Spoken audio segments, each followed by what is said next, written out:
Today on Stronger Than Reason, we phone a friend to get to the bottom of Weezer's legendary Blue album.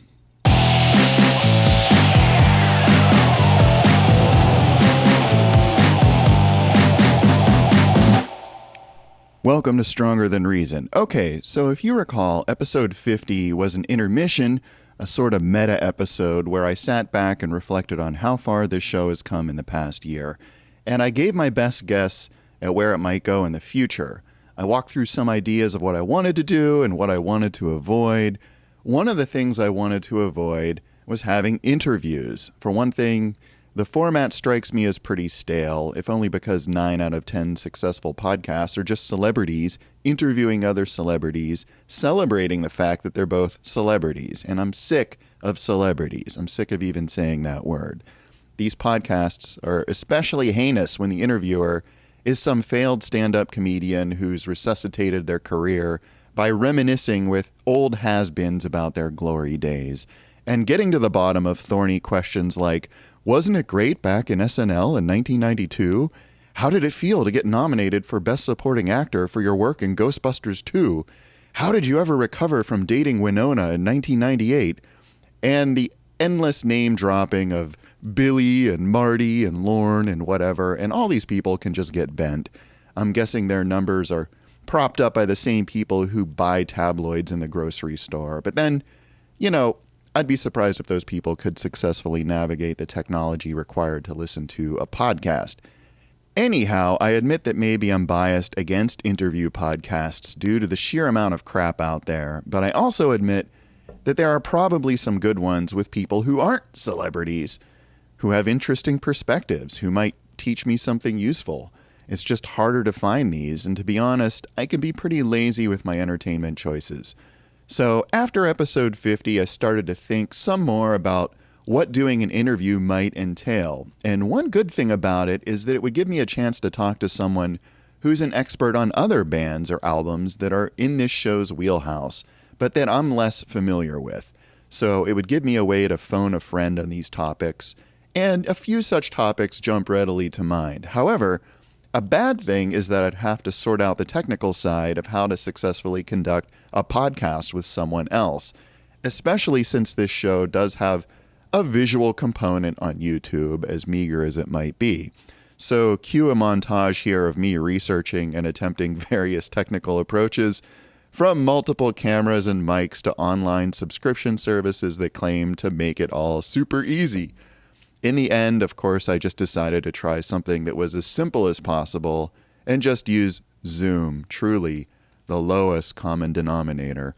And then I went through a period of beta testing that with the video and audio software I'm already using, and eventually cobbled together a primitive and cumbersome workflow that nevertheless resulted in an actual recorded conversation with audio and video that would be somewhat intelligible.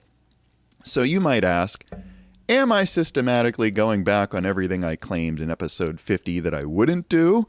I mean, I already went back on some of it, as some of you may know, and I'm now talking about doing an interview, but I don't think that's really the case. An occasional conversation with someone else doesn't make this an interview podcast.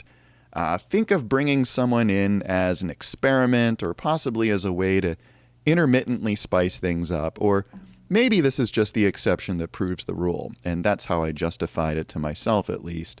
It's kind of a way to breathe some new life into the show, keep it fresh for me, maybe for the listeners, and, maybe learn something myself instead of just using the show to lecture others. So, thus emboldened, it just came down to picking a subject and a person, and when I looked around, the answer was pretty obvious. I realized it would be safest in some ways to keep it in the family.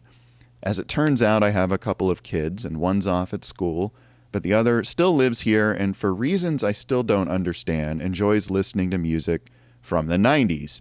And in particular, I know he's a fan of the indie rock band Weezer, because he and my wife happened to catch Weezer live last year, and he still wears the tour shirt every chance he gets. Even more specifically, I know he's a big fan of their self-titled first album, which is commonly known as the Blue Album, which came out in 1994. How do I know this? Well, there are several ways. For one, he carved the album cover into his jack-o'-lantern last Halloween, which you can see here if you're on YouTube. And for another, his Christmas present from his older brother this year was a t-shirt with a big print of the album cover, which of course is very thoughtful. And it's a shirt he wears with pride, frequently and without irony. Clearly, he loves this band enough to entirely preclude even basic fashion sense. So you might ask, what is my own relationship with Weezer? Well, I don't really have one, which is why I'm not going to tackle this myself. But I do recognize and respect that they were an immensely popular alternative rock band in the 90s, and it seems they're still immensely popular with the kids. I do remember seeing them on MTV way back in the day, but strangely, it wasn't the Sweater Song, it wasn't Buddy Holly, but it was Say It Ain't So. And the song, it didn't make me a fan at the time, but I did remember it as a pretty tight and cool pop song. And I vaguely remembered that Weezer weren't a grunge band, yet they managed to make a career of writing these cool pop songs in the wake of grunge. And I also remembered their cover of Toto's Africa from a few years back, and the fact that the video featured Weird Al Yankovic. And that, more than anything, proved to me that this was a band who knew what was up. They knew how to wield a pop culture reference to prove their indie and outsider cred, and most importantly, they had a decent sense of humor. They weren't taking themselves and their career too seriously. And all of this was capped off last year when I went through a Conan O'Brien phase, listening to his podcast, Conan O'Brien Needs a Friend, and I happened to come across his interview with Weezer frontman Rivers Cuomo. It was interesting to get a little more insight into this band, who they were, and why they were still compelled to do this rock thing after 30 years. And it was especially interesting to me that my kid and his Gen Z friends find something compelling about this old band. And I think it's a genuine love. It's not out of irony or a sense of just being retro cool. So it seemed to make sense. I'd interview my younger son about Weezer, try to understand why this guy, who's 35 years younger than I am, is into a band that's as old as his parents. However, I'm hoping this will be less of an interview and more of a conversation. So without further ado, let's get that conversation started. Here we go. So welcome. And first of all, I want to say thanks for agreeing to do this. And for the record, can you please tell everyone that I didn't threaten you into this in any way? He threatened me into this. Not really. Lightly. There you go. I can see you're a chip off the old block with your background there. I think that's very nice. And I like I learned from the best. And I like your Rivers Cuomo Funko Pop. I think it's very on point for this conversation. So, yeah, I'm just sorry your shirt was not available because I did talk. Which one? Yeah, exactly. The Blue Album shirt, which I did talk up a bit in the intro, so people would be terribly disappointed. But that's okay. And we can always do a later episode. Yeah. Oh, yeah. Part two. For the deluxe version. That's just for subscribers. Yeah. Yes. Yeah. Patrons. Sure. So let's get just a little bit of background on your perspective before we jump into Weezer. So I know you're prepared to talk a little bit about your music fandom in general. So like, what kind of music do you listen to? Do you want to name some bands? Well, usually my music taste is bad. So usually it's kind of like 2000s kind of Paramore, Arctic Monkeys. I also like Foo Fighters and Fall Out Boy. Those have been recent ones. Nice. And especially lately, the past few days, I've been listening to Ghost. So you've taught me well. There we go. I'm so proud. But I foresee maybe some potential future episodes there. We could talk more about some of those bands. I'm sure all your industrial, electronic, alternative podcast YouTube fans are really excited to talk about, I don't know, the Arctic Monkeys. They might be. They're a very open-minded bunch. So you never know. I could be your niche. Could be. So how do you prefer to listen to music? I am part of the problem because I use Spotify. Okay. So that's a big problem, but it's also convenient. Okay. And it lets you jump around a lot to anything that might catch your fancy, huh? Yeah. Okay. You think you're getting your money's worth, or actually, are you getting my money's worth out of Spotify? Oh, I'm very much getting your money's worth. I was in the Okay. top 4% last year Oh, on my okay. Wrapped of listeners. And I Okay. think I listened for about 38 straight days. Without eating or sleeping. That's pretty good. Yeah. Nice. All right. Well, how do you and your friends discover music and bands these days? Because back in my day, 100,000 years ago, it was all mostly word of mouth, or like I'd have to actually go to the store and be interested in a record or a tape or something and pony up $10 for it. And I might not even like it. So I'm curious how you find new music these days. Well, there's a few answers to this question. The Hmm. most boring one is that Spotify, if you have it, will pick out music that's similar to the stuff that you already listen to. The That's the boring algorithm. answer. The Right. fun answers are you can go out and just hear it and then look it up, like, what you'd expect. Or, Hmm. I have a friend that sent me their playlist and I've been listening to that and finding some good songs on there. Oh, okay. So you share music that way. Okay. Yeah. It makes Pretty it cool. easy to make a playlist and just a bunch of songs that you like and send it over to someone else. Nice. All right. So all your friends have Spotify too? Like that's just what everybody's using. Yeah, I'd say 99% of them do. Wow. Okay.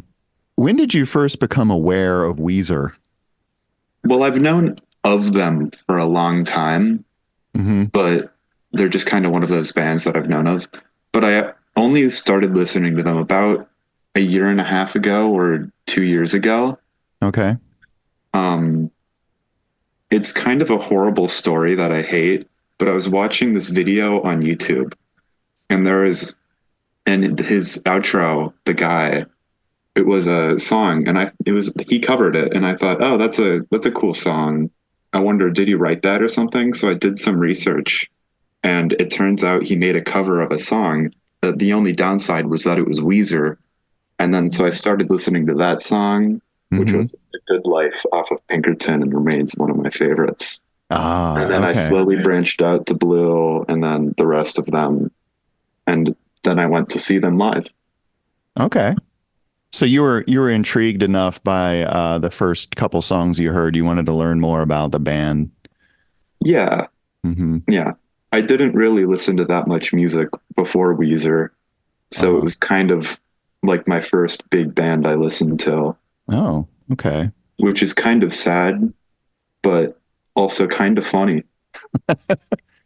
Yeah. So how do you think they compare to like some of the other bands that you listed that you're listening to? Are you attracted to a certain genre of music, or how does Weezer fit into your overall the kind of music that you're looking for?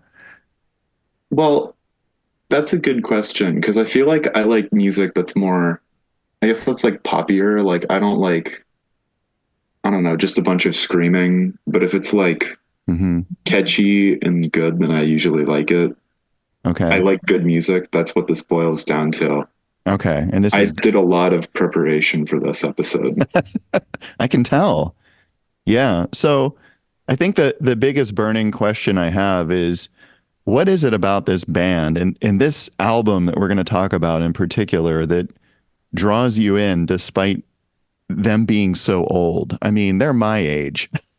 I don't know. I think they just like sound good and they did a Hmm. lot of cool stuff. Like, Hmm. I don't know. Like at the end of the day, nothing like even though it's been almost 30 years to the day, Say It Ain't So is still a good song.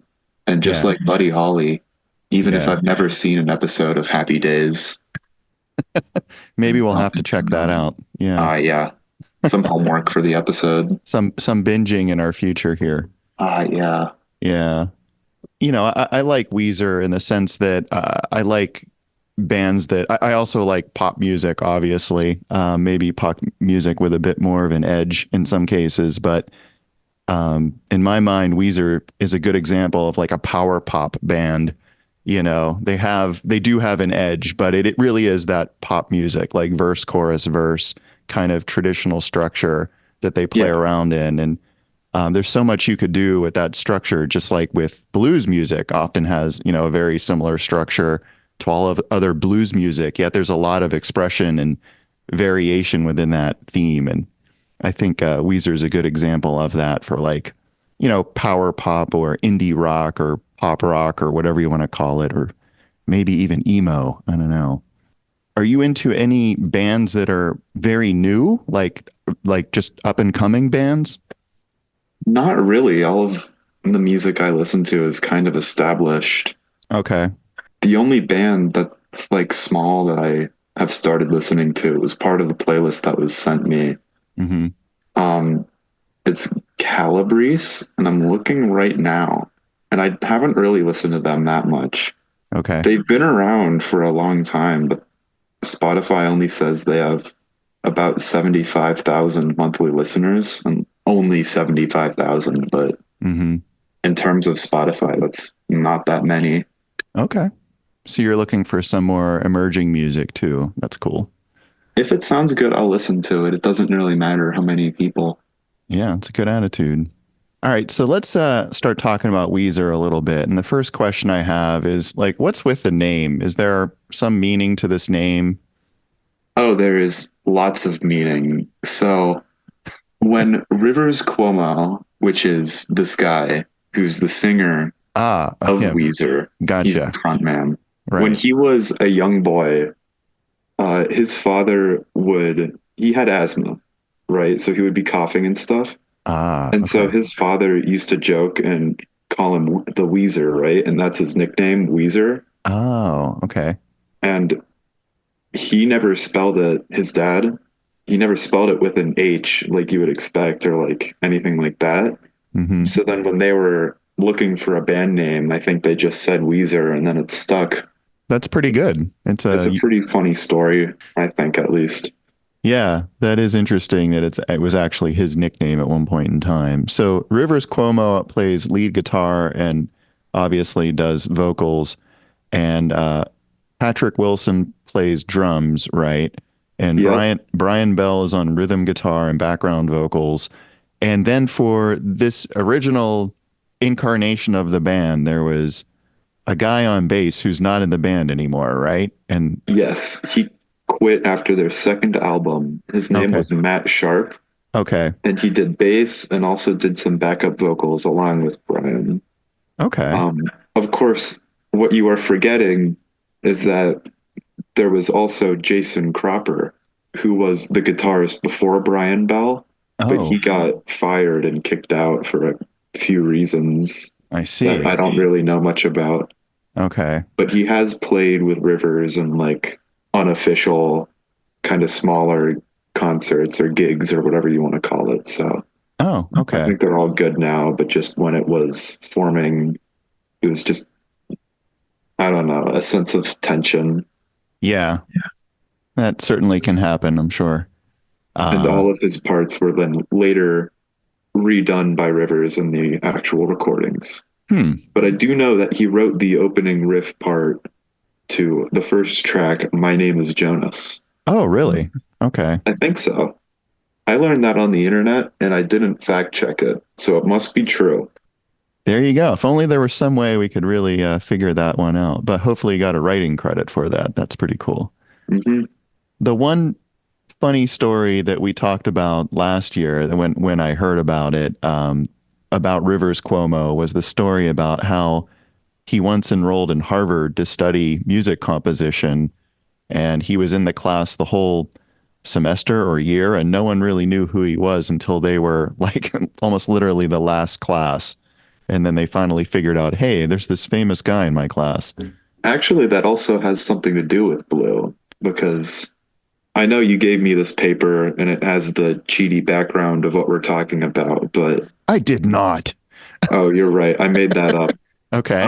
But when the Blue album was released, it did really well. But then Hmm. it also catapulted them into fame like immediately, and he just wasn't ready for that.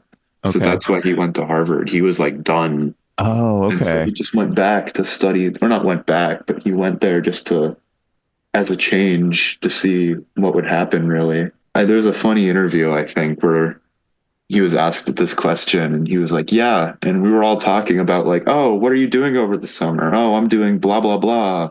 I'm doing this, I'm doing that. And then he was asked and he's like, I think I'm going on tour. And then people were confused. It's like, oh yeah, I'm in Weezer. And then the minds were blown. That's just a great story. I love that. He was like completely unrecognizable for like a couple of factors from his face on the artwork. Yeah, well, he does seem to change his appearance quite a bit. So yeah, I can see Yeah. that. He kind of flies under the radar that way. Okay, well let's talk about the Blue Album specifically, and I'll note that it's their first album released in 1994, which NASA assures me is now 30 years ago. The artwork, of course, is practically a meme at this point. So is Oh there yes. is there a story about the artwork, or is there any sort of reason why they chose the artwork that they did? And I'll have to maybe superimpose the artwork here at this point in the video because I don't actually own, neither of us owns this in any physical format. So, but what's the Well, I story with the have it artwork? in a shirt. You do, but It's the just shirt, unavailable at it this is moment because I wear unavailable. it too often. That's right. We don't want to pull that out right now. So what's up with the artwork? Well, I think it just comes out of wanting Rivers wanting it to be simplistic. And Okay. there's a friend of the band who does some stuff with them, but isn't a member, but like he helps out a lot. Carl Mhm. Koch, Okay. and I think correct me if actually I don't think you would know this, so you can't correct me, but I'm pretty sure he's the one that made it. And every time he made something, he would send it to Rivers, and he would want it to be more simple. Until Oh, eventually, he just lined all of them up against a blue background. okay. And there's been some comparisons drawn to, I think, a Beach Boys album, Okay. but I think that's just a coincidence. Okay. You didn't investigate which Beach Boys album it might be. I'm looking it up right now. Well, I think your brother would appreciate this because he's a fan of very minimalistic, clean design. So maybe he himself likes the Weezer album cover. We'll have to ask him. You better. Are you Yeah, I still can't find it. It might not be the Beach Boys, but okay? it's something. All right, no problem. So, one thing that I noticed about this album that jumped out at me was the producer. Do you know who produced this album? It was Rick Rubin, wasn't it? Right? No, but his Or not name Rick. his No, name was Rick. Rick Ocasek. Yes. Rick Okay. Rubin produced other different albums that they made. Oh, did he? Okay, I didn't know that. Yes. At least one, I think. He certainly produced a lot of awesome albums over the years, but okay, that's Yeah. interesting. So, what do you know about Ric Ocasek? Um, well, I know that he produced the Blue album. Oh, well, that's good. That's a good place to start. I don't know much else. Okay, well, Ric Ocasek was one of the guys who was in a band called The Cars. Do you remember hearing any music by The Cars? Um, I remember Lightning McQueen. That's pretty close. I used to Yeah. play some Cars tunes for you guys when we would drive around like many years ago. Oh, in the So car. in the car, ironically enough, but like there were songs like You Might Think and Magic and Drive and My Best Friend's Wow. Girl and Shake It Up. Do any of those ring a bell? The Cars wrote a song that you played in the car called Yes. Drive. That's three levels deep. Yeah. Isn't that crazy? You're right. Yeah.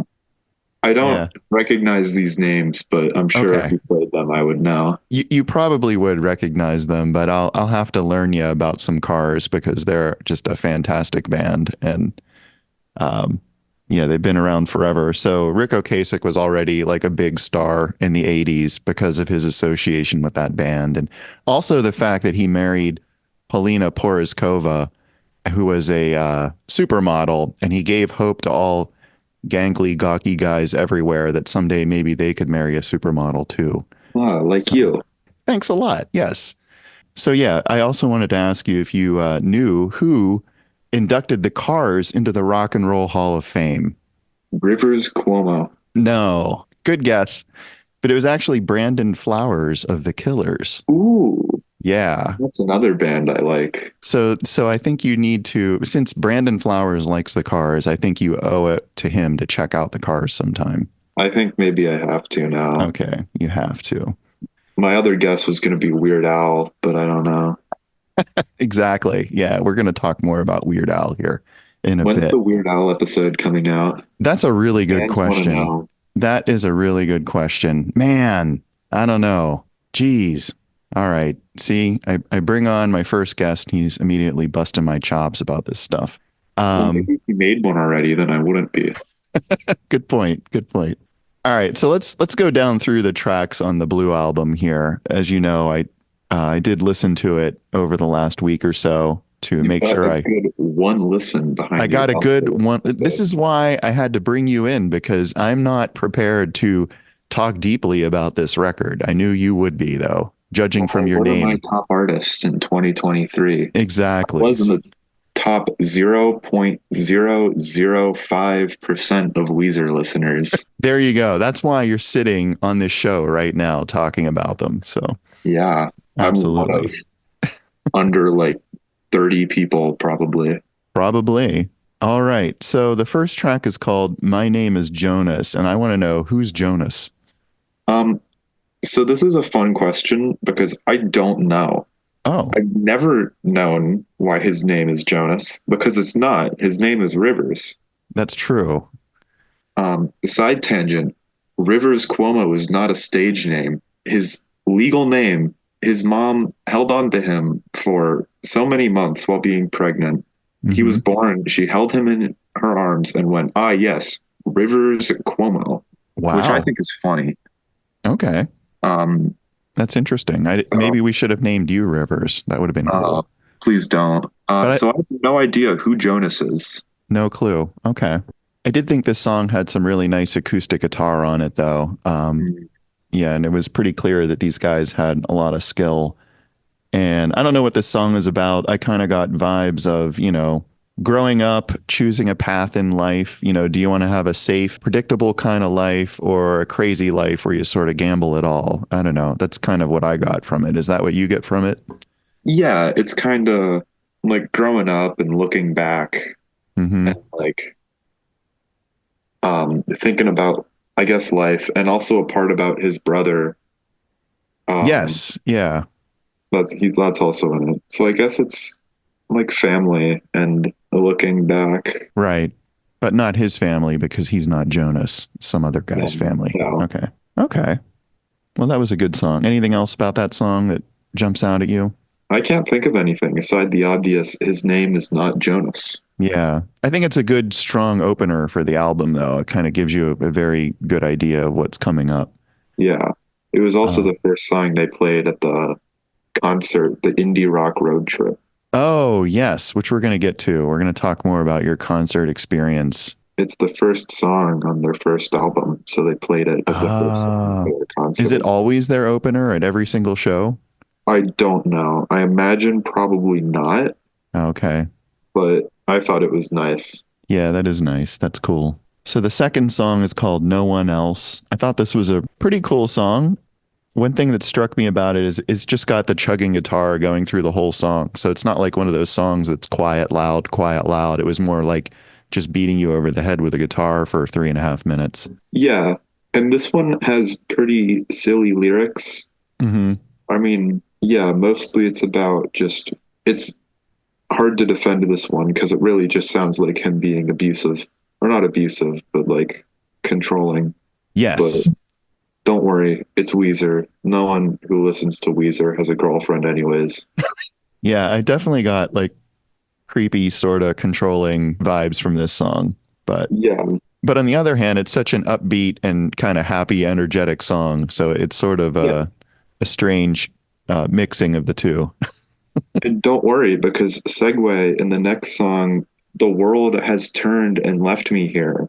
Uh-huh. Um, I think it's about that same guy after his girlfriend leaves him. Yes, I would agree. It Don't sounds like worry, a that's his comeuppance. yes, indeed. This is the breakup song on the album that you can really wallow in if you want to. Yeah. But this Um, song does have cool vocal harmonies on it, though, too. They're really good with that stuff. it does. I like the earlier albums, Blue and Pinkerton, because they've got the Matt Sharp vocals. So Uh-huh. whenever you're listening to them and you hear that really high pitched squeaky voice, Yes. like squealing, that's Matt Sharp.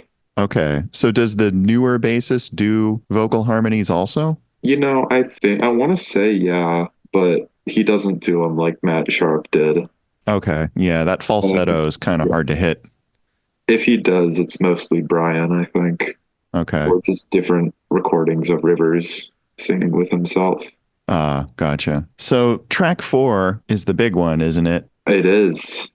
Yeah, track 4 is Buddy Holly, of course. And what's really funny about this song to me is that I didn't know anything at all about this song until you started listening to this band. And I somehow missed this song being on the CD-ROM for Windows 95, maybe because I didn't own a computer in 1995, so I didn't have that CD.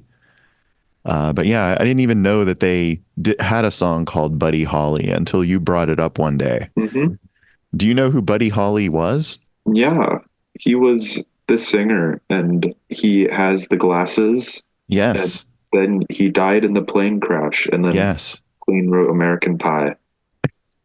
There, you know everything there is to know about Buddy Holly. All the important stuff. Yeah, that's great. Well, your grandfather, I'm sure, could go on for quite some time about Buddy Holly. So we'll have to ask him the next time we see him. What about Mary Tyler Moore? Do you know who she was? Uh, she an actor? I don't know. Yeah, yeah, she was an Oh actor. yeah, see, I knew that. She had a TV show, and you'll never believe this, but the name of the show was the Mary Tyler Moore Show. How'd they come up with that one? Yeah, it's a head scratcher, but yeah, I actually don't know too much about her because I never watched that show. That was like a little bit before my time, Well, believe it don't or worry, not. because it was before my time too. Yeah, there you go.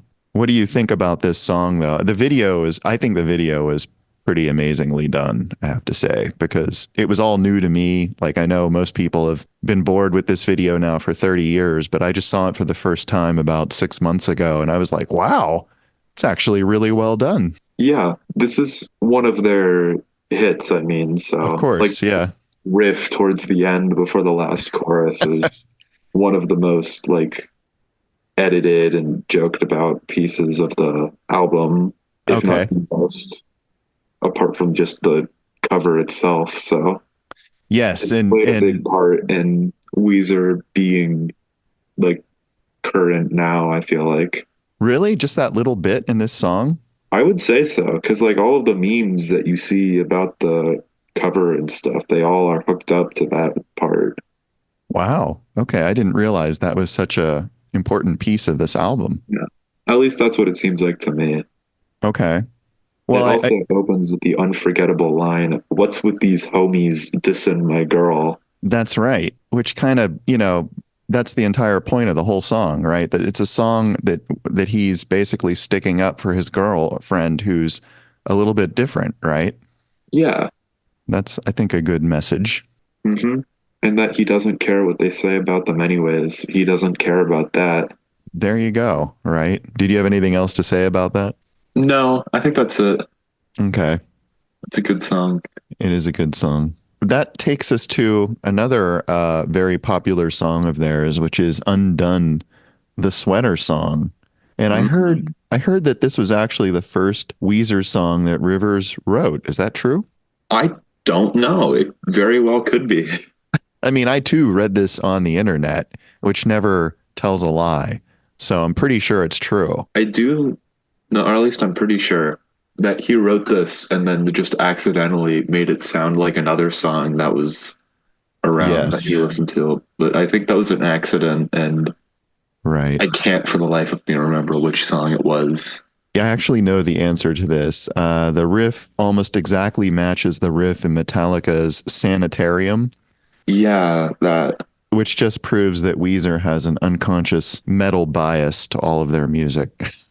Yeah. Well, the reason that Rivers Cuomo flew to California to start Weezer, you didn't want to start Weezer originally. You wanted to start Zoom. I think Like so. like we're Which, using right now. yeah, it's really convenient. That would I have want been to a say it great was commercial Zoom, and I move. think it was gonna be like a metal band. Oh, okay. I don't, I don't know much about this. I might be just lying completely, I would never know. but yeah, you should Hmm. trust me without any hesitation.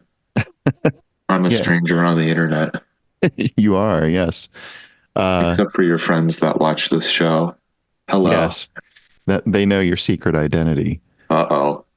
Yeah. Rivers also said that he was going for a riff that was going to sound like the Velvet Underground, which is another band you can Mm, get into someday. But it ended up just pretty much being Metallica's riff, and one wonders if Metallica based their riff off the Velvet Underground. I don't know. I think they based theirs off of Weezer. That would make sense. So this song has a bunch of strange monologues in it, which I didn't quite understand, but it sounded pretty strange. It's meant to be like at a party, like you're only hearing snippets of the conversation, I think. Oh, okay. That's what it is. So it's talking about like, oh, can I get a ride? And oh, I'm so glad we're all back together. Isn't it Uh-huh. great? Uh-huh. And stuff like that. Is it like kind of saying that in an ironic way, like not a very sincere way? Um, well, the guy that's talking is really excited, and then there's another voice responding. He's like, "Yeah, yeah, it's great, He's man. Wow." less excited. Yeah, it sounds like it. Also, the music video has a bunch of dogs in it. So if you're a dog lover, you should watch the video. Oh, okay. Yeah, I didn't know there was a video for that. I'll have to check it out. There's one for Buddy Holly, Undone, and Say It Ain't So. Okay. Which I am familiar with that video, but we'll talk about that in a minute. Hmm. I did think that a sweater unraveling was a pretty good emo metaphor for many things, right? Hmm. Sweater unraveling, messing up your life or things going wrong, your sweater's unraveling. Hmm. So Rivers next, is very clever like that. that's right. So next up was Surf Wax America. So tell me everything you know about surfing. Go. All right, so that's everything I know about surfing.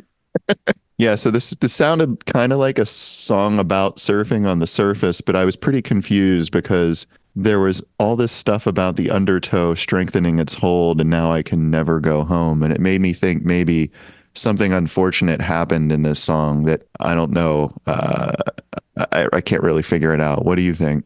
I'll be honest, this one I kind of don't pay as much attention to as the other ones. Oh, okay. So I don't know. I've never really analyzed the lyrics to this Oh one man, I or thought like thought about it we were gonna dive deep into Surf Wax into Surf America. Wax America I mean, specifically. I I hinged this do know that entire it was, Beach Boys and like inspired by them. Oh, well, there you go. There you go. All those times that we were playing Surf in USA in the car, Uh-huh. beach, we could have been playing Surf Wax America by Weezer. Well, now you know what we're going to do this summer when we go to the beach. We're just going to play Surf Wax America on loop. The other thing I liked about this song is that it had a fake ending because I kind of like songs that have a fake It ending. does. You think it's over, but no, it's not over. Here it comes again. Surf Fake Wax ending. America never ends, except when it does. Yeah, that's what we like about it. Hmm.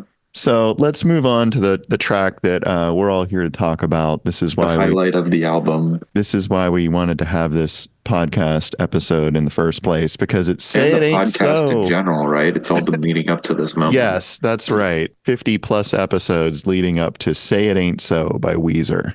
Truly the greatest song of our generation, And except it's not my generation. the weird thing is, I do actually remember this song when it came out. So back in 94, I was still watching MTV. It was a thing that had actual music videos on it and not just crappy ads and reality TV. No, I just remember this video because it stuck out to me because the song is it's a good song. It has a lot of like dynamics. There's the verses are kind of quiet and the choruses just kind of just punch you in the head. They're really powerful and Hmm. it definitely caught my attention. And I like the video because it was so it was so low budget. It was just them playing the song, and they have like bed sheets hanging up. Yeah. So They And they're also play hacky sack. do they play? I must have missed the And hacky I sack think bit. Matt Sharp is wearing a Stormtrooper t-shirt. Really? Oh, it just I gets want to better and say that's better. true. It I gets think better and someone better. is. They should be if they're not. This was one of the songs that I listened to a lot before I got Spotify. So I was watching it on YouTube. And Okay. so I saw the music video a lot. Okay. So I Yeah, can remember things like this.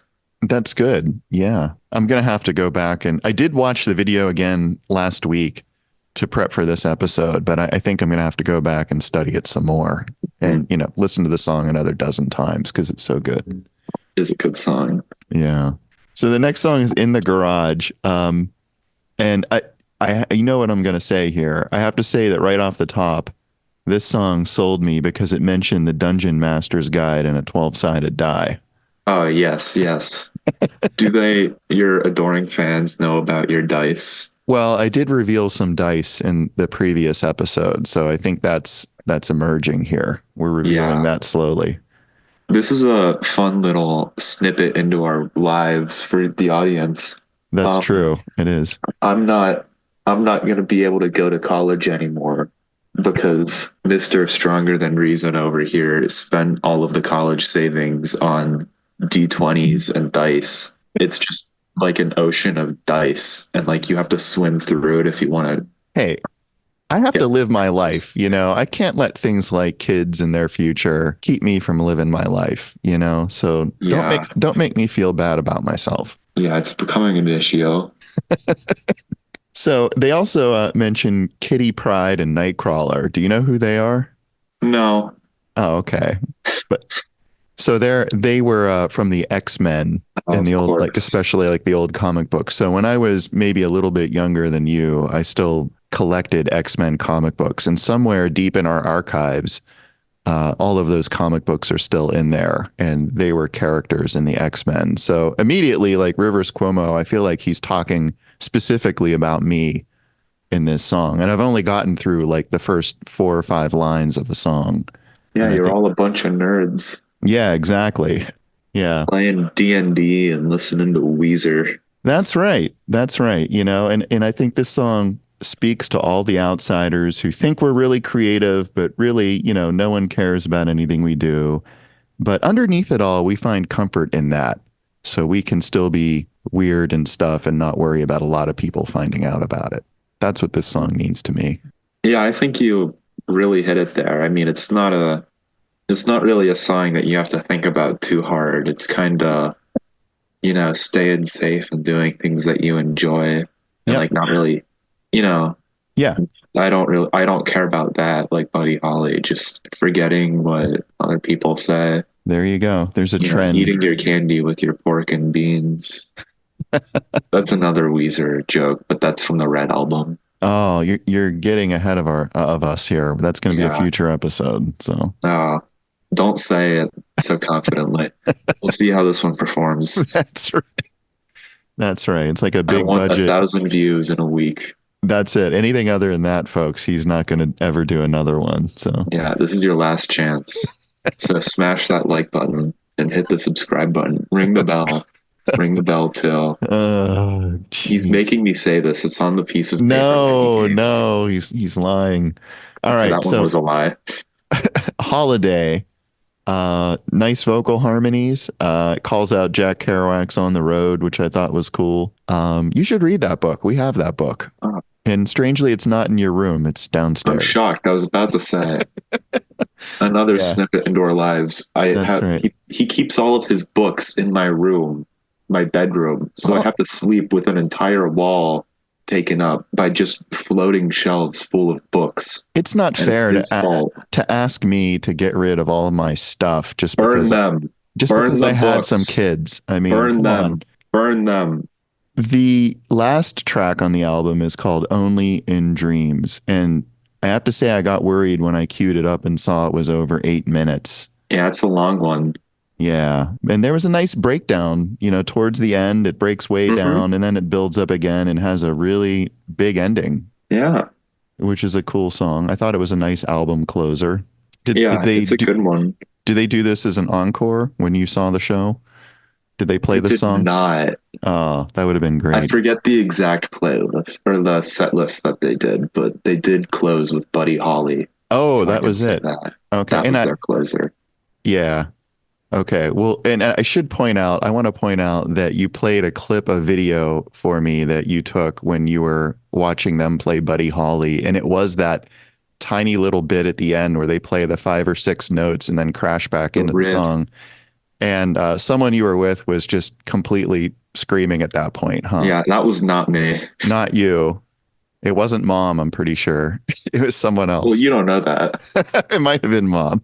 But everybody went nuts at that point of the song, which was really Crowd cool. went wild for the They, Buddy Holly riff.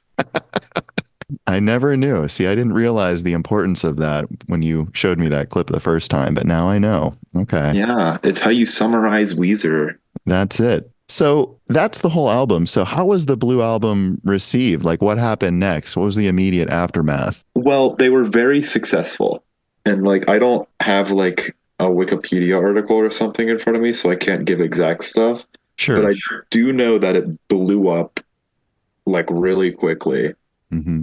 A lot of people like really liked it, and so it was kind of a shock to everyone in the band because no one was expecting it on like their very first album and stuff. Hmm. And so that, like I said, kind of sent Rivers into like sad depression. Uh-oh, I should go to Harvard mode, Yeah. which, Yeah. we've all been there having a crisis when in your 20s and going to Harvard to study classical composition. Well, sure. It's understandable. Yeah. So So, what pulled him back to the band then? I'm curious. well, he was already, didn't really stop writing. Hmm. It's just that his writing took a really drastic turn. And so that's why their next album, Pinkerton, I think was self produced and it was a lot more of a rough sound Okay. and kind of scratchy, just really rough in comparison to this clean studio recorded album. So he had some And it stuff was, to get off his chest, maybe. yeah, it was really personal and he just wrote it to like get through a lot of stuff.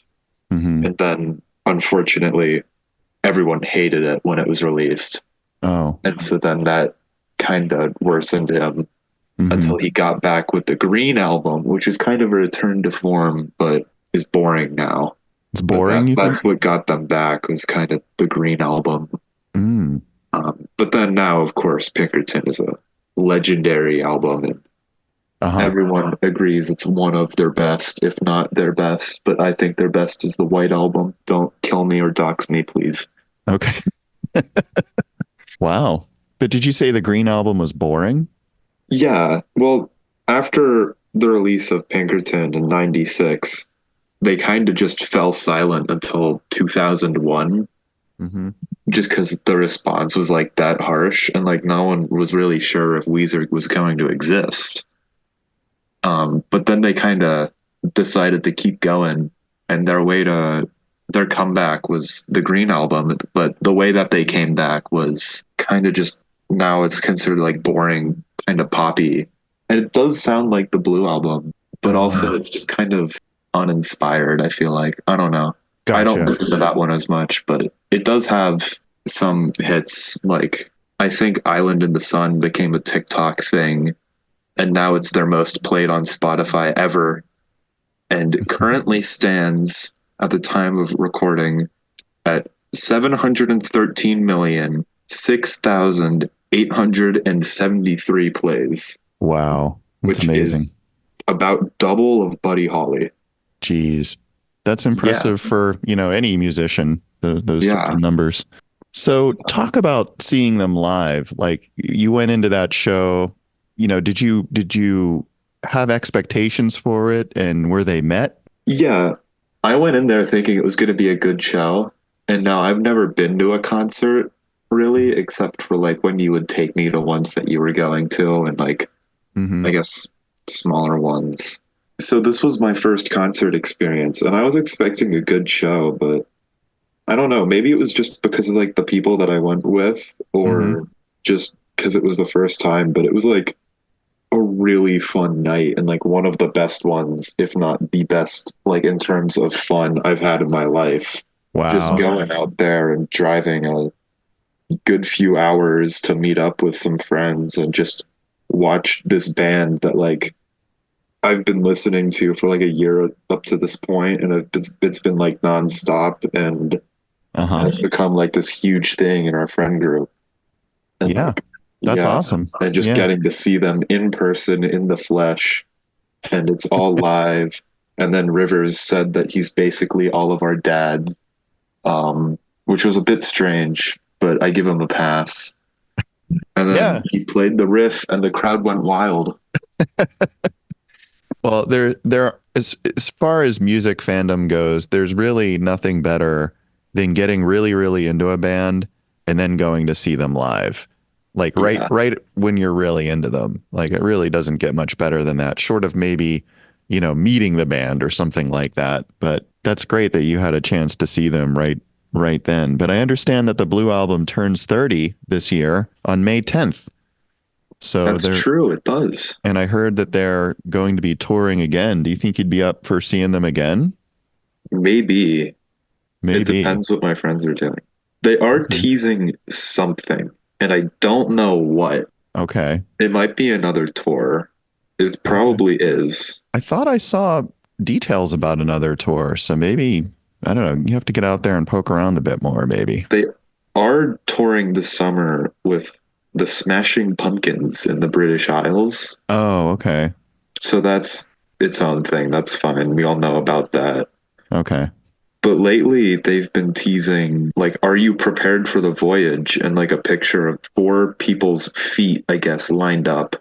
Uh-huh. And they posted a picture with the Weezer font, and it's black on the hex code Uh-huh. for the Blue Album. And it says the voyage takes flight and then a date.